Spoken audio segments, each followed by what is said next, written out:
This is Twit. The location was Barcelona. The presentation was Samsung. And what they unveiled was the Samsung Galaxy S5. It has come down from the heavens, and it looks a lot like the S4. Except the back, the back is a lot dimplier. The back is a little dimplier. So basically, this Samsung, the long-awaited Galaxy S5 was announced. Here are the rundown, the quick specs. A 5.1-inch display at 1920 by 1080 resolution. It's got a 2800 mAh battery with ultra power saving mode that doubles remaining battery life when it hits low levels. It's got related IP67 for dust and water resistance, up to 3 feet of water for 30 minutes. It's got the finger scanner that we talked about on the home button, so you can swipe your finger across for unlock and payment authorization. Yeah, although I don't think that we got the launches many apps depending on which finger. Yeah, we didn't get the eight different fingers. Yeah, exactly.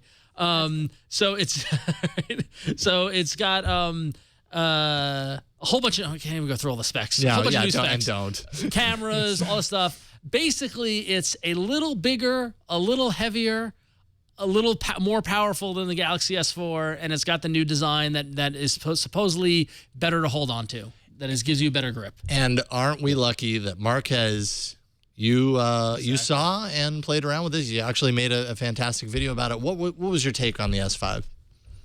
So on the phone itself, it's not a bad phone. It's obvious. It's an obvious iteration for Samsung's move from the S4 to the S5. Mm-hmm. So obviously it physically looks very similar, like you guys said.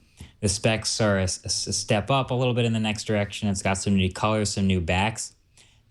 Personally, when I look at a new phone for me to use for personal use, it's made me realize that more and more what I care about is design, and then being able to personalize it with whatever I do to the operating system. So I've been using Nexus 5 for a while. I happen to like the design and, a lot of the features that we talked about. So the new fingerprint scanner on the home button, I may never use that. The new the heart rate monitor on the back, I may never use that. The new software features, may never use those. So what really matters to me as a difference between the S4 and the S5 is the new design and the new specs. So I'm a fan of the new specs. The new camera looks great. The new the larger battery looks great. The 2.5 gigahertz quad-core processor looked great.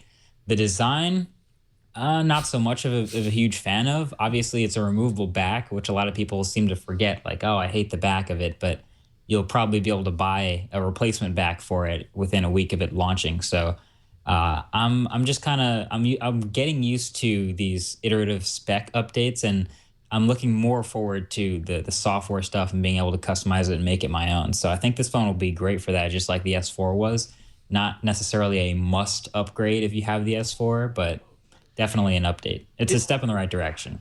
It's very much, I got the sense, aside from the dimpled back and that kind of approach, it's very much the S4 worked well, we're going to ratchet up a little bit with the latest, greatest technology and make it a little bit, it's almost like a point release, I feel like. This isn't like I feel like the S4 was that over the S3 too, and that's just that's just kind of where we're at right now with hardware, is that they are very incremental. I did think that the heart rate monitor, as little as I would probably use that's interesting and new, but it's almost like Samsung is taking their approach that they've had with software, which are, look at all these cool things that we can do, and then when it comes down to it, how much do you actually use?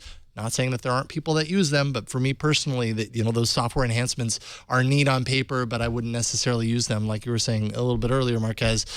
So the heart rate monitor kind of falls in that category, but with hardware, but still, it's kind of cool that you can do that, right? A lot of people have asked for that kind of thing. But it's interesting to note that the Galaxy S5 ROM takes up 8 gig of space on the phone. Of 16. Of 16 gig. Of 16. So how important is that heart rate monitor app that Samsung comes with it for you? Well, I mean... right? I mean... it's not just that app. It's a whole lot of... And that's constantly an issue with TouchWiz, is that there's a lot of stuff jammed in there from a software perspective, and it takes up space. Yep, exactly.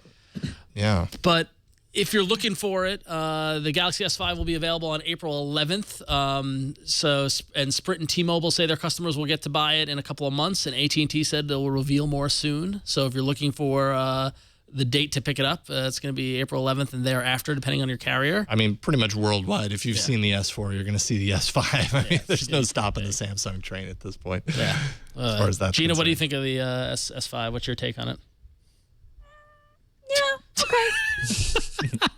Yeah. I mean, it seems like an iteration. I mean, I think that fans of like this phone will be excited about this. I really haven't used a whole lot of the Samsung line. But yeah, sure. Now they did make some changes that I will give it props for the camera and the SoC, actually, the system on the chip, which is, I believe it's the what is it? It's the Snapdragon 801. Boost from the 800, and that actually enables them to do faster image processing, and they're doing some pretty cool things. You know, I think they tout the fastest autofocus at 0.3 seconds to focus and take a shot. So, you know, really fast. Camera. So what's that? The camera, I think the camera was one of the best parts of this update. It had, like, I think they mentioned a separate image processor, so separate from the 801, and the shots that I was taking with it, there was this burst mode that took 30 shots in maybe 3.5 seconds or something like that. The image quality on the S4 was already pretty good, so I'm assuming while I couldn't pixel peep, like I said in the video, it did look to be like some pretty solid image quality. The real-time HDR. Real-time HDR is super fast. Cool. Yeah, the super fast autofocus. So a whole bunch of great stuff going on with the camera. I think this is a good update for people who really care about the camera. And that's at the top of a lot of people's list, right? Yeah. Camera, battery. If you're addressing those things in a significant hardware way, I think, then you're onto something. And in some ways, the S5 has done that. So, yeah. All right. It's iterative, but they did some things right, I think, with this one. So I'm still not liking the dimply back, though. Dimply back. As you pointed out on Google Plus, I believe it was your post, Marquez. The similarity to a Band-Aid is striking. Well, supposedly, from what I read, Marquez, tell me if I'm wrong, but it gave more of a grip than the S4. Like it felt more like it was better to hold in the hand. Definitely, yeah. It's got, if you've ever played with the Note 3, that has a sort of a tacky feel to it besides a lot of stitching. This is even more tacky than the Note 3 and the new Samsung tablet, so it's definitely grippier.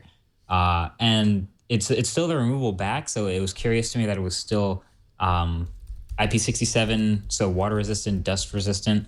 But I like the feel of the back. If it was flat, if it didn't have those dimples, it would be great. There's no way you're going to see fingerprints on it. It looked really cool. It didn't look like it would wear very much.